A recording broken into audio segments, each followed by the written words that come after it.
20-year-old man gets so close to the president. Massive failure on the part of the Secret Service, and there's just so far been no accountability at all. I'm Congressman Mike Kelly. I represent Pennsylvania's 16th Congressional District, and I'm also chairman of the task force in the assassination attempt of President Donald Trump. It was not a single mistake that allowed crooks to outmaneuver one of our country's most elite group of security professionals.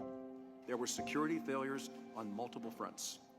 While numerous other state and local law enforcement agencies were present leading up to and during the July 13th event, the Secret Service is ultimately responsible for the safety of its protectees.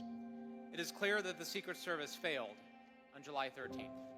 There needs to be a look at whether there are enough Secret Service agents on this protective mission, and how can they effectively train and prepare their partners, whether it's from Homeland Security investigations or local law enforcement. From the preparation to the lack of recognizing we had communication problems, we had local law enforcement that was in place and ready to help, and there was no communication or not enough communication with them. Given how critical the partnership is between the Secret Service and local and state law enforcement agencies, clear lines of communication are crucial. I'm really appalled at the communications plan, or lack thereof.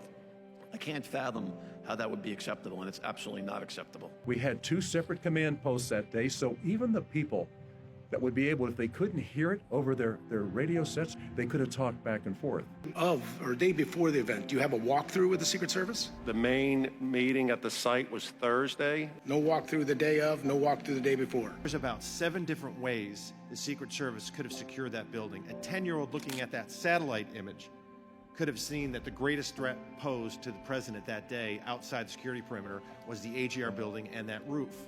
And a 20-year-old with a week's notice figured it out and outsmarted and outmaneuvered the entire U.S. Secret Service. If you want people, American people, to have the faith and trust and confidence that they need to have in their own government, once they lose confidence in that, they have confidence in nothing.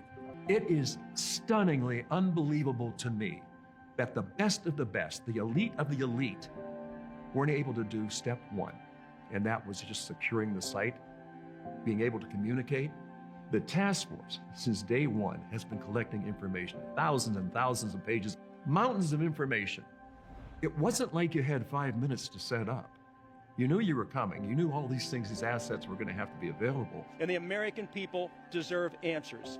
Now, I will not rest until we get these answers for all our fellow Americans. We're dedicated to find out what went wrong on July 13th and do everything in our power to make sure it never happens again.